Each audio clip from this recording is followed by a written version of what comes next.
Welcome back to A Time to Think. A Time to Think is a podcast where we seek to set aside time to thoughtfully engage with and respond to important issues in the culture and the church.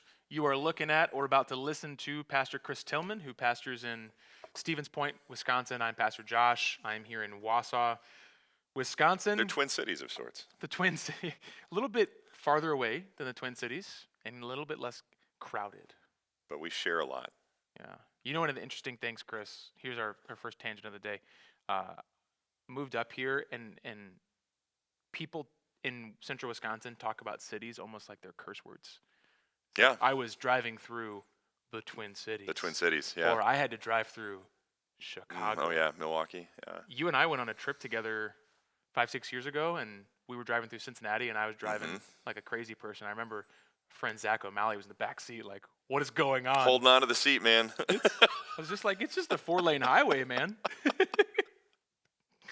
So we're here in the proverbial Twin Cities, Stevens Point, Wausau, Wisconsin, and new episodes of Time to Think dropping on Tuesdays. Think of it as Tuesdays when you spend some time. A Tuesday time to think. A Tuesday time. Alliterative. We love alliterations. Speaking of time, Chris, we are in a series about 8 episodes speaking about media consumption. We're calling it Media Diet because, as we'll see in this episode and other ones in the future, the way we look at media, the way we look at food actually really correlate pretty helpfully. And the first conversation in Media Diet is going to be about time and how we spend our time. You told me off air that you could go into a long discourse about how time doesn't exist. Do you want to just give us a little flavor of that? Oh, man, that might be a little different type of episode. Just break our minds real quick. Yeah, that sounds good. No, in all seriousness, I think this does bear some relevance to what we talk about here. It's nice. Yeah, it is good. Otherwise, we'd be wasting people's time. But anyways, time is a measurement, right? So, right. I mean, time is a space that's occupied, and it's quantifiable. It goes from point A to point B over a period, progresses, and when we talk about time, like an hour, there's really no such thing as an hour. It's an hour as a unit of measurement that we use to determine, what was done in this span of a space that was occupied from here to here that will never be repeated. Right. And so as we think about time, I think a helpful way for us to evaluate how we use time is that it's something that can never be returned. It's something that can never be redone. We're simply saying we're measuring what happened from this point to this point. And if we look at it biblically and we try to understand how time exists for us, Jesus is clear about this with us time and time again, that there will be no do-overs at the end of all things, and that we're going to have to give an account for how we used this space that we occupy.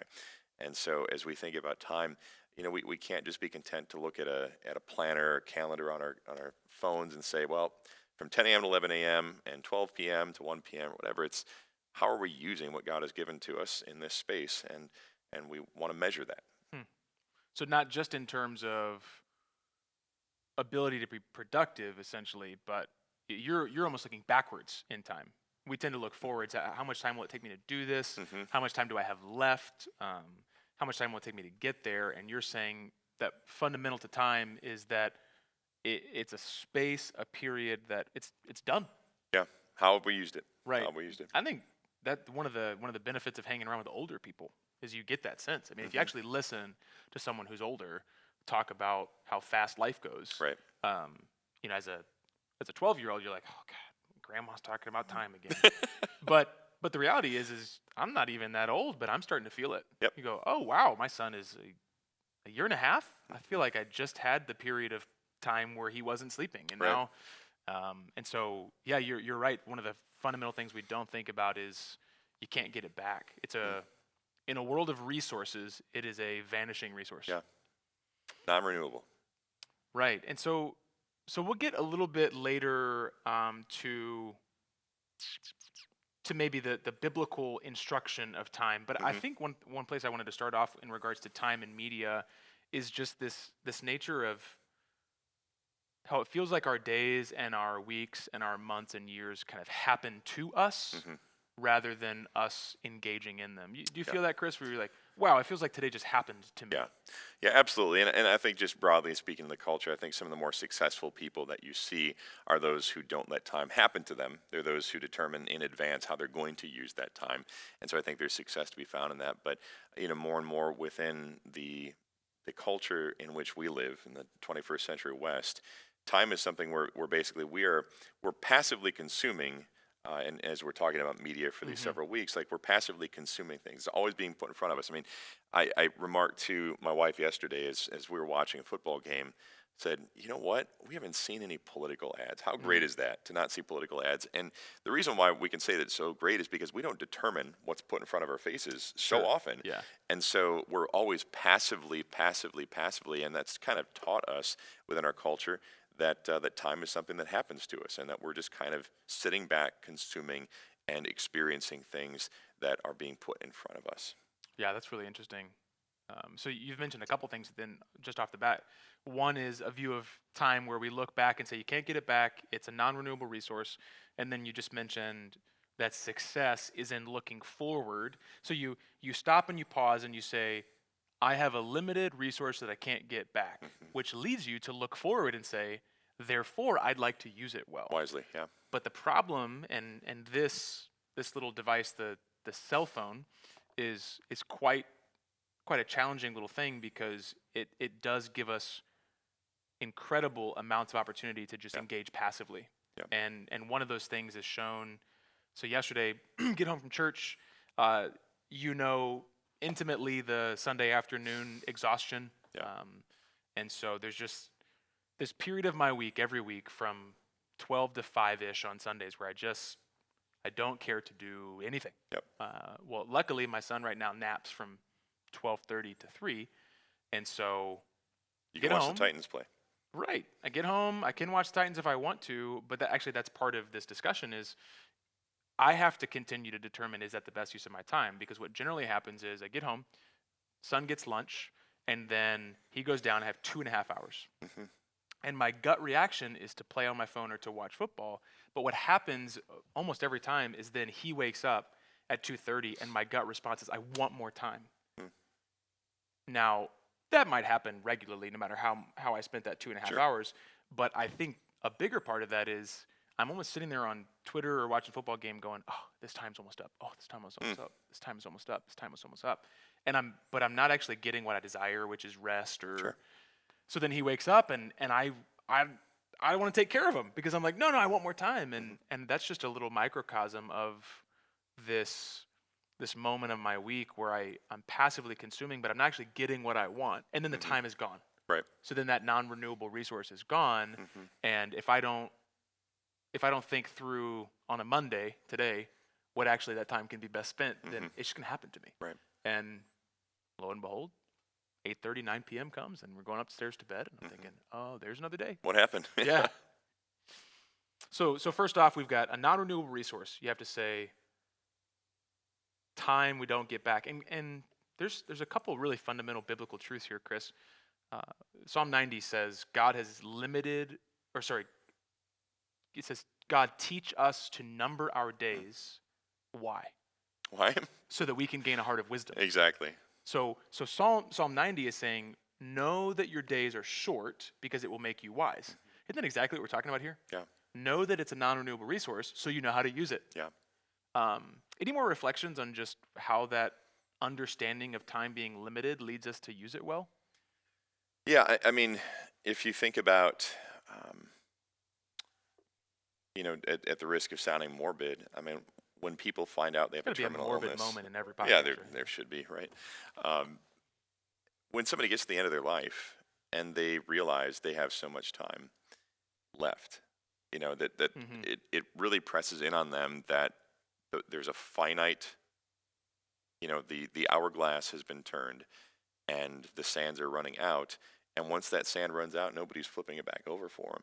And I think as people, like you mentioned, as they age or as they are diagnosed with an illness that seems like it is not going to be cured, they're not going to recover from it, people begin to start thinking in terms of what have I done, and what can I do with what's left? Mm-hmm. And so they start making assessments of, well, if I have this much time and I'm going to be well for this much longer. I mean, it's very sad when you see it happen, but man, I've a good friend of ours, one of our elders, his brother, who's only in his mid 40s, passed away just a number of months back, Mm-hmm. and nobody expects that's going to happen at that No. age. And so when he finds out that he has this terrible illness that took his life, he's starting to ask questions like, how can I do these things? I mean, what is the last hunt that I can go on and experience this with my family members Right. and everything? And so I think there's a lot to be said for, the fact that we do live in a culture in which we feel invincible on many Right. levels. And then we get to a point where we really have to face the truth that, there is an end of the road So for us. then, how do we do this, Chris? Because I hear that, Hmm. and then I think that's true. Any of us could die at 40. Sure. Most of us won't, Right. right?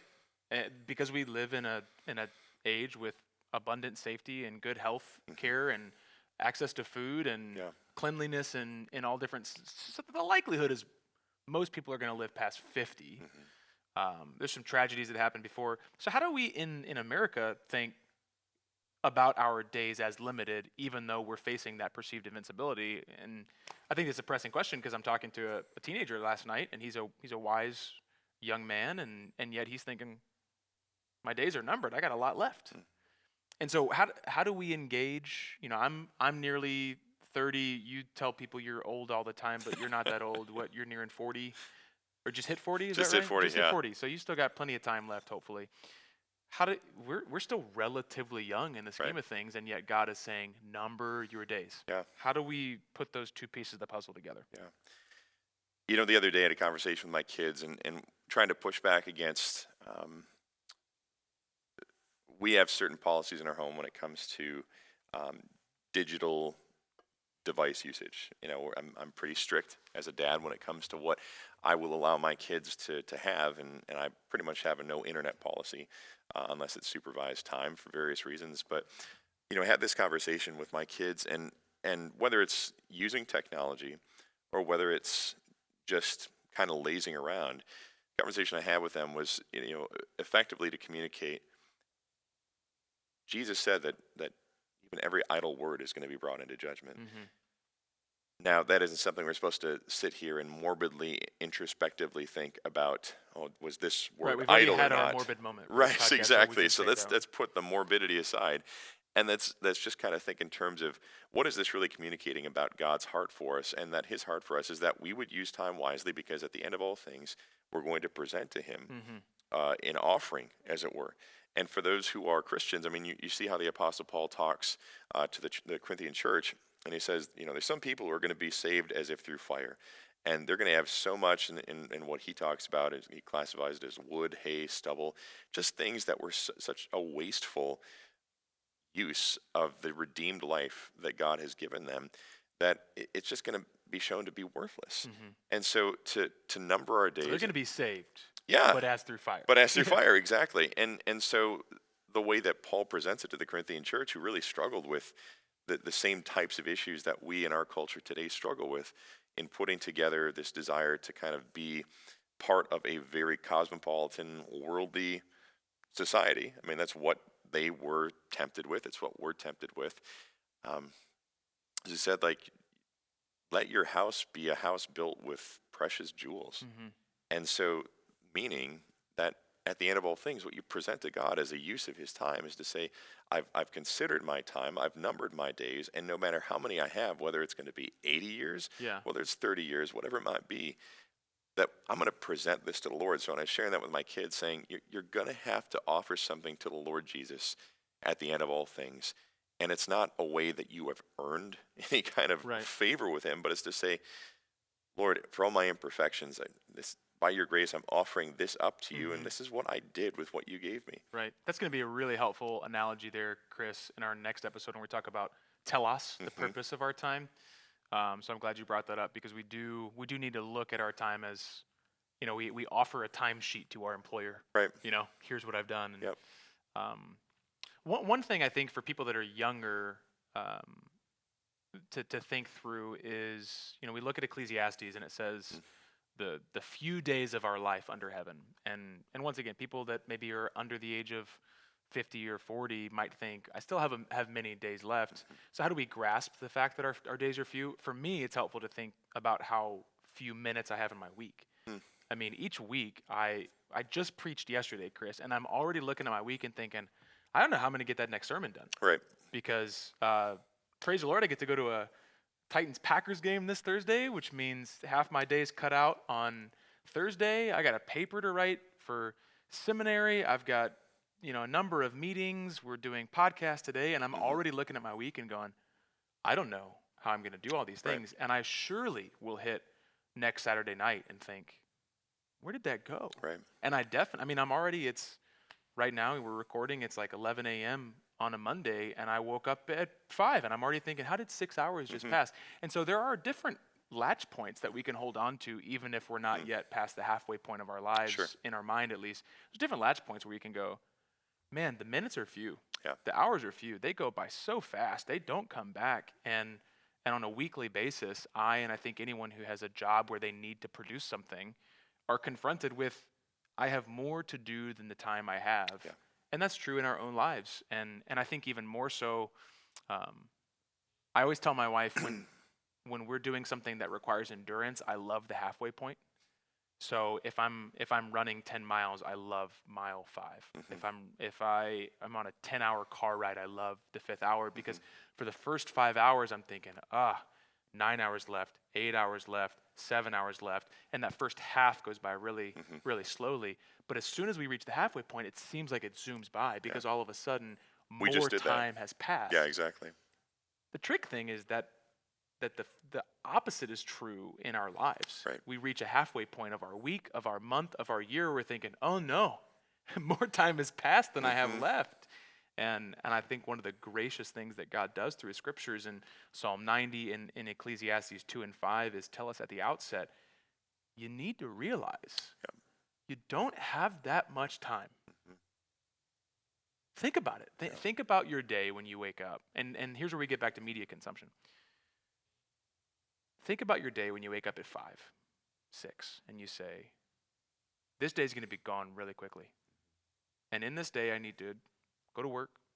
I need to take care of my kids. I need to eat food, maybe get some physical exercise.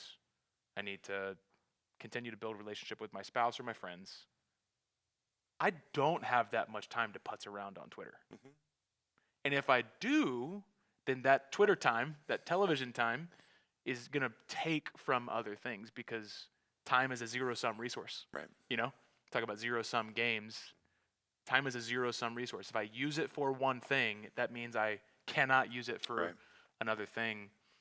Chris, can you reflect on how you've talked about the passive consumption of things, but how else do digital devices, be they tablets, televisions, phones, just rob us of this really valuable resource? Yeah. I think a primary way that it does it is that it convinces us, and this is all part of advertising, so this is not a dig that's unwarranted, and it's not a dig that's, somehow there's an evil empire of advertising that exists. I mean, there's certainly, sinful motives that go behind it, but really, at the end of the day, what you've been convinced of by any number of advertisements, any number of services. That's probably a good way to put it now, because we have streaming services. And what you've been convinced of at the end of the day is that you have time for them, right? And so you have time to fit their product into your day. Yeah. And I know that I feel this. I was just remarking yesterday after church to a couple how love the show 24. Great show.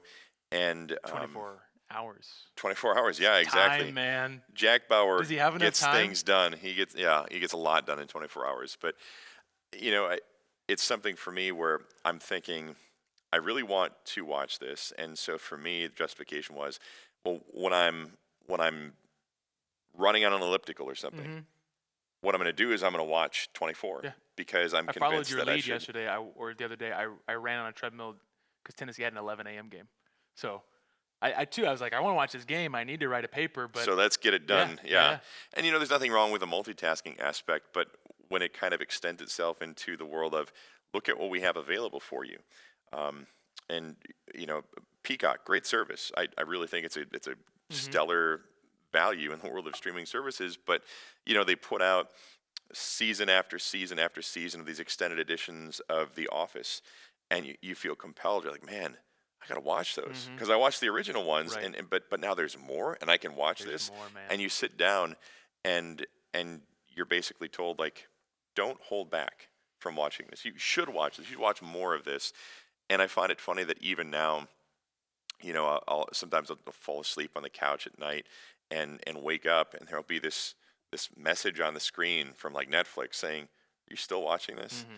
And it's almost a way for them to be a check on us, saying using time wisely here. Sure. But really, what they're trying to do Which is, when Netflix does that, that's shameful. Like yes, yes, when the person that is taking my money so that they can take my time is like, you really should take a you break. really should take a break. Yeah, It's like McDonald's going, maybe yeah, take a day keep the off. fries off the order.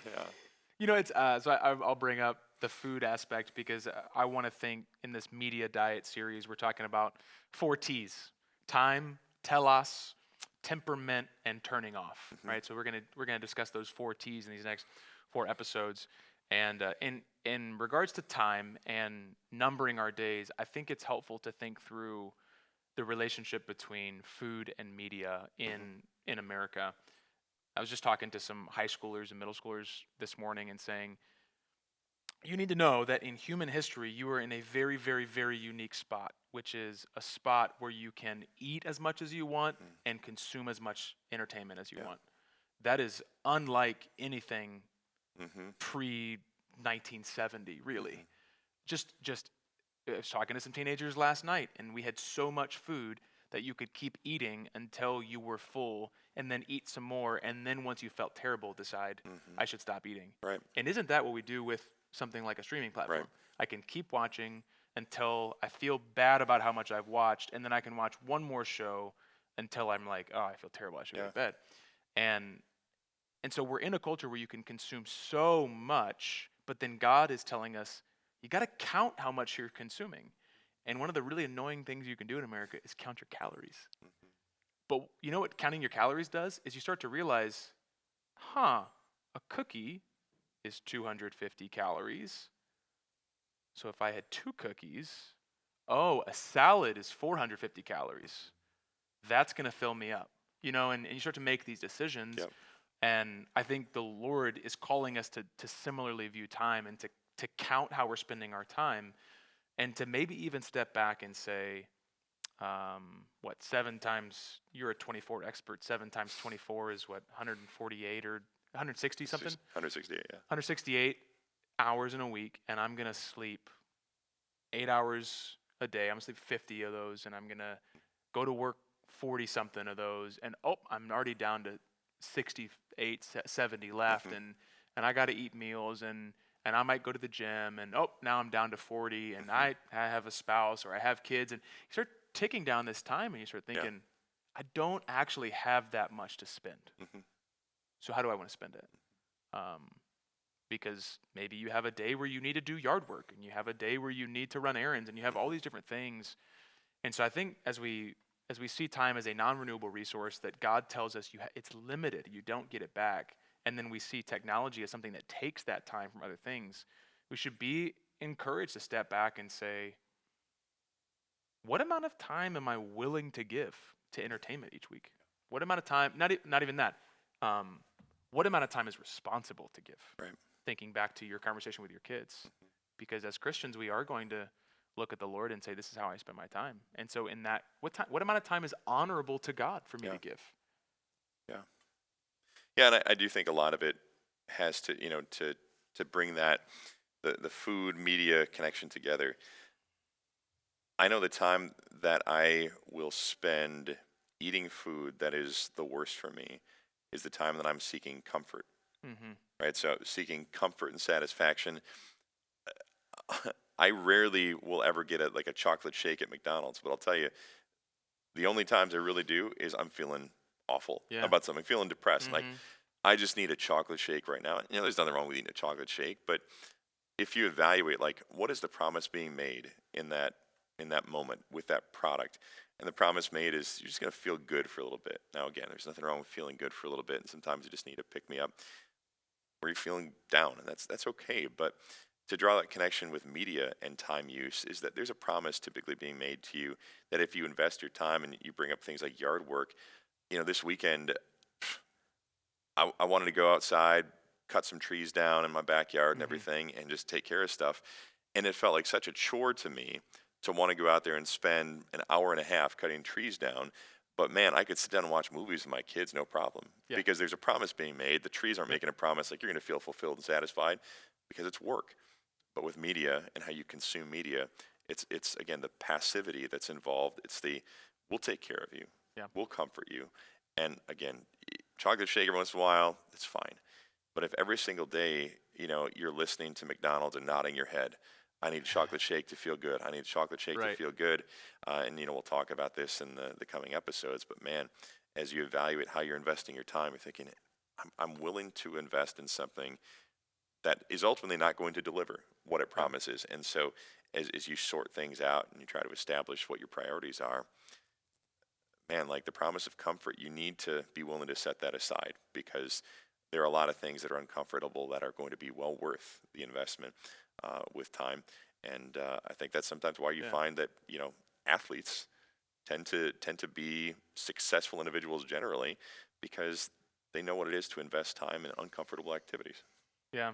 We'll finish off today, Chris, and that investment of time in an uncomfortable activity does lead to something good. Just like, you mentioned a sense of accomplishment with getting the job done. Yeah. My wife and I were reflecting yesterday, that Sunday afternoon thing we did, kid goes down, spend 2 hours playing around on media, and then when he wakes up, we spent about 15 minutes Mm. getting clothes put away. And that Mhm. had been something that had been on my wife's mind a lot. Sure. And she just remarked, I feel so much better in the last 15 minutes. Hmm. Another example this morning, and this is how sinister devices are. This morning, I'm about to go to a Christian school to preach about rest and media usage, and then come here and do podcasts on media usage. And what is the first thing I do when I get up? Get on Twitter. Sure. And I'm sitting there going, I got so much to do today. I'm just wasting time. And so I was glad that I don't know if it was the Holy Spirit or guilt or whatever. I went to the gym this morning, and I Hmm. was like, I got to do something better with this time, or Yeah. else I'm going to spend the next 45 minutes just feeling bad. Yep. And I think what we see in those types of scenarios is God does promise a return on investment when we do things that honor Him with our Yeah. time. And I think of Ecclesiastes, where teach us to not teach us to number our days. Ecclesiastes, what are we to do under heaven in the few days of our lives? Hmm. Well, okay, we number our days. We step back. We only have a few days. We only have a few minutes. We only have a few hours. Well, then Ecclesiastes 5 says, so the end of it is God gives you power to enjoy what you have.